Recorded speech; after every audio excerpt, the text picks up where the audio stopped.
Today I'm going to show you how to make some keto peanut butter cookies. That's so easy to throw together. Literally just take a few minutes.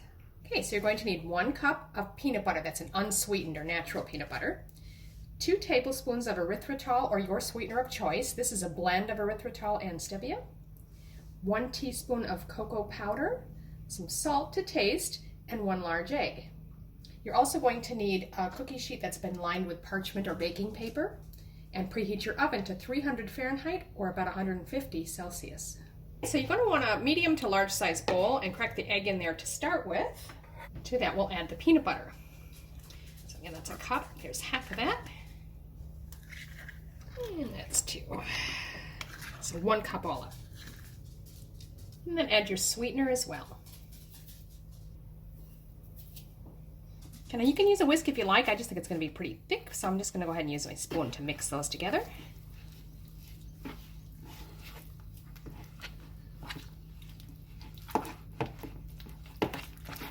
Get that egg well incorporated in there. Now I'll add the 1 teaspoon of cocoa powder, and it just says salt to taste. So I'm just going to put a bit of a pinch in there. Stir it again now to mix everything together really well. I actually just found it easier just to get my hands in there and smush it around. It's not overly wet or anything or sticky. You really want to get that cocoa powder mixed in well.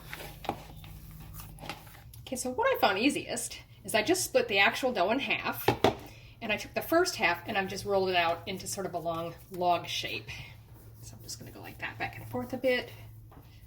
Press it together if it seems to come apart. It should hold together fairly well until you get it into kind of an unfortunate looking shape, I suppose, given the color. But from there, I found it easier then just to sort of cut it in half and cut each half in half again, and then each one of those in half again. It does say you get about 15 cookies. This way you're going to get 16, but it's just easier to get it all nice and even. And then I just kind of roll them until they're rounded a bit. We're going to flatten them anyways on the pan.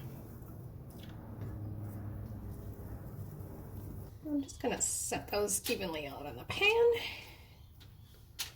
They shouldn't really spread too much, so you don't have to worry too much about having them close together. I've got 1 extra, obviously, so I'll have to move those over a little bit. Now, just using the back of your spoon, you just want to flatten them a little bit into a cookie shape.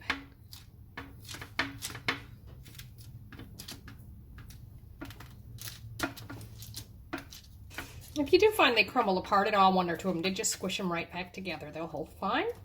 And now we're just going to pop that into our preheated oven for about 15 minutes.